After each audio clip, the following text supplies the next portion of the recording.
Neste vídeo, pastores e líderes religiosos como Silas Malafaia e Marco Feliciano se pronunciam sobre as prisões sem julgamento um ano após os eventos de 8 de janeiro. Assista até o final e deixe sua opinião nos comentários. Quer saber mais sobre este e outros assuntos do meio evangélico? O canal Cristão Ativo traz tudo sobre os principais assuntos. Se inscreva no canal e ative o sininho de notificação para não perder nenhuma novidade. Meus irmãos, minhas irmãs, meus amigos, hoje é dia 8 de janeiro de 2024 e eu tô aqui para concordar. Houve um golpe há um ano atrás aqui no Brasil. Um golpe na verdade, na justiça e na liberdade. Um golpe contra a nossa liberdade de protestar, de reclamar e de contestar. Um golpe também dado na consciência do brasileiro que em alguns os amorteceu, em outros os emburreceu.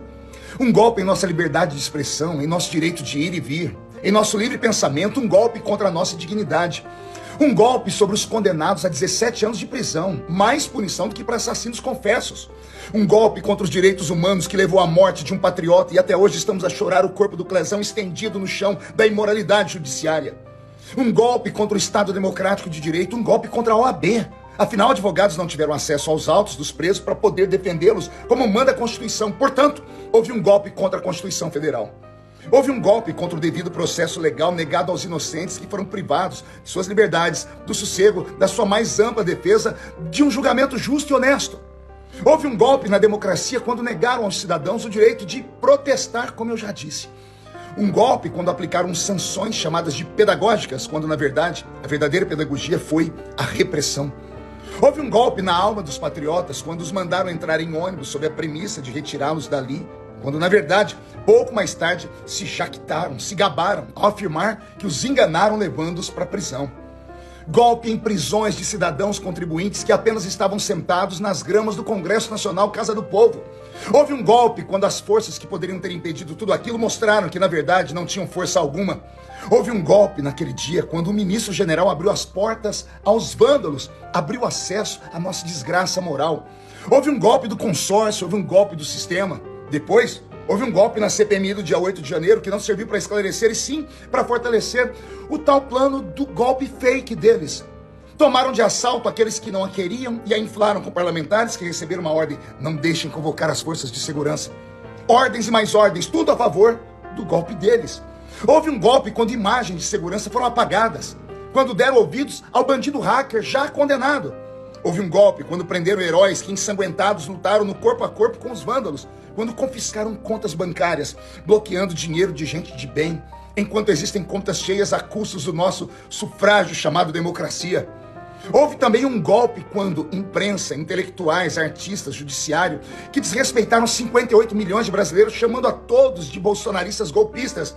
Quando a guerrilha digital do amor venceu, foi a grande rede tratar patriotas como terroristas e levantar couro para prendê-los. Hoje faz um ano do verdadeiro golpe, aquele da prisão dos terroristas de Bíblia na mão, um ano de golpe de calar-nos, de cessar multidões nas ruas, nas urnas, um ano de golpe do nosso direito de falar, comunicar, de agir e pensar. Mas mesmo os golpeados estamos ainda de pé, mesmo que fadigados e cambaleados, estamos vivos. E uma coisa que eles não souberam fazer ainda foi aplicar golpes em sonhos. Podem tentar nos tirar tudo, mas o direito de sonhar com um país melhor e maior, isso não podem fazer. Esse direito jamais poderão nos tirar. Somos patriotas. Um ano depois do 8 de janeiro, 65 pessoas estão presas preventivamente sem terem sido julgadas. Mas o que é mais grave nisso, gente, é que dentre elas tem 32 pessoas que estão presas há um ano, ao longo de um ano das suas vidas, sem qualquer tipo de denúncia, segundo o levantamento da CNN. Em 18 anos do Ministério Público, eu nunca vi nada parecido acontecer, nem mesmo em casos envolvendo traficantes internacionais de drogas, corruptos multimilionários ou até mesmo pedófilos. A lei estabelece que a prisão preventiva só pode ser decretada se houver prova da existência de crime e indícios suficientes de autoria, que são exatamente os dois requisitos exigidos para a apresentação de uma acusação formal, de uma denúncia pelo Ministério Público. Então, se essas pessoas elas estão presas há um ano, essas 32 pessoas, sem acusação formal, sem denúncia, é porque o Ministério Público não encontrou nem fundamentos para denúncia, nem também para prisão preventiva, o que escancara que as prisões são absolutamente ilegais dessas 32 pessoas. O prazo para acusar alguém ou soltar alguém depois da prisão, além disso, é um prazo de 1 mês e 10 dias, o que sempre foi cumprido rigorosamente pela Lava Jato. Mas esse prazo foi excedido no caso dos réus do 8 de janeiro em mais de 10 vezes, mais de 1000% de excesso. A lei de abuso de autoridade, ela caracteriza isso até mesmo como um crime. O ministro Alexandre de Moraes, um supremo, ele segue afirmando que a prisão dessas pessoas seria necessária para garantir a ordem pública, para garantir o fim da prática dos crimes, além de evitar supostas interferências nas investigações. Mas nem ele, nem a Procuradoria-Geral da República demonstraram como que essas pessoas sem antecedentes criminais, pessoas presas como senhorinhas com um terço e uma bíblia na mão, poderiam, 1 ano depois do 8 de janeiro, tentar um suposto golpe de Estado ou tentar supostamente abolir violentamente o Estado Democrático de Direito. Mais ainda, a suspeita de interferência nas investigações que o ministro levanta deve ser demonstrada concretamente por provas. É assim que funciona em todos os tribunais do país. Não basta uma simples especulação, uma suposição genérica do ministro. Como que é possível, gente, falar em defesa da democracia hoje? Se o Supremo Tribunal Federal, que deveria guardar a Constituição, está violando tão flagrantemente direitos e garantias fundamentais e individuais, que são justamente a razão de ser de um Estado democrático de direito e de uma Constituição liberal. Isso sem mencionar os vários problemas dos julgamentos do 8 de janeiro, que está sendo marcado por abusos judiciais, como a violação do juiz natural. Esse caso está sendo tocado por um juiz que nem sorteado foi para tocar esse caso. A ausência ainda de conexão desse caso com pessoas com foro privilegiado, que faz com que esse caso seja tocado pelo Supremo Tribunal Federal, que não tem competência para isso. E isso impede, inclusive, os réus do 8 de janeiro a recorrerem a outras instâncias. A gente vê ainda a ausência de provas concretas do que cada um fez e de individualização das condutas, quer nas denúncias, quer nas condenações. As pessoas estão sendo condenadas sem a prova de que elas tenham quebrado uma janela. Nós vemos ainda penas exageradas, maiores do que aquelas penas aplicadas para os réus condenados pelo mensalão, desvio de 100 milhões de reais. Penas maiores do que aquelas aplicadas a homicidas no Brasil. Nós vemos ainda juízes que se consideram vítimas do 8 de janeiro, pessoas que seriam vítimas de complôs para assassinatos, inclusive, julgando seus próprios algozes, ou melhor, supostos algozes. E mais, esses juízes estão antecipando na imprensa suas opiniões e votos sobre os casos que eles vão julgar, o que é proibido pela lei da magistratura, como fez o ministro Alexandre de Moraes em relação aos réus do 8 de janeiro nas diversas entrevistas que ele deu agora na semana passada.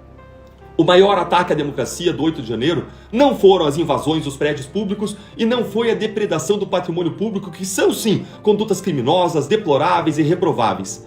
Mas o que existe de mais grave são os pretextos, as narrativas, as mentiras, os abusos criados pelo sistema e por suas gargantas de aluguel na imprensa, que servem apenas para legitimar tudo o que está sendo feito, todos os conchavos, os abusos, os esquemas desse mesmo sistema.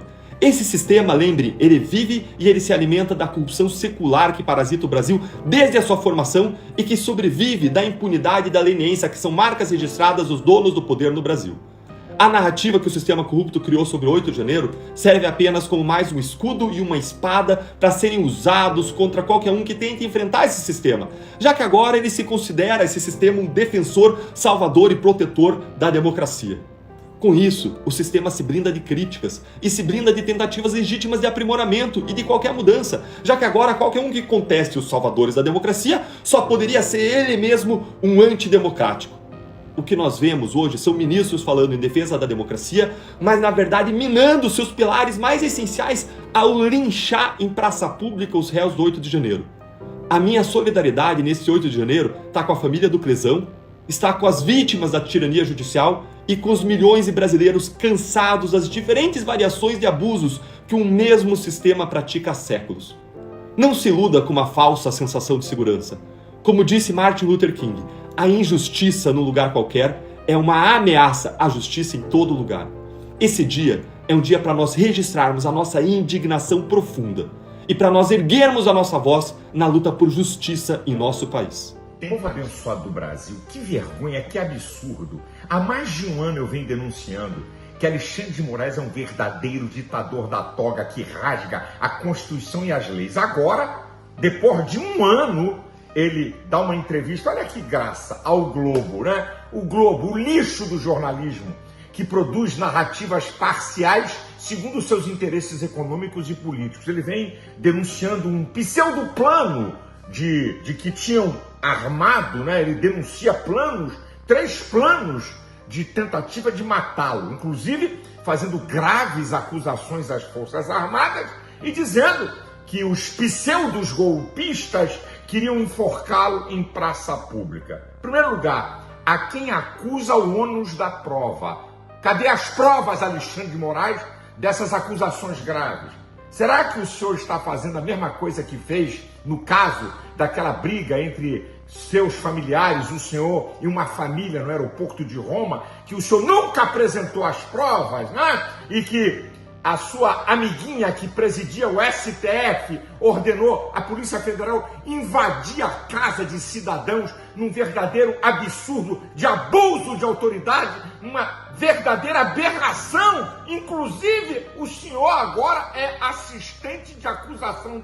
Que aberração jurídica!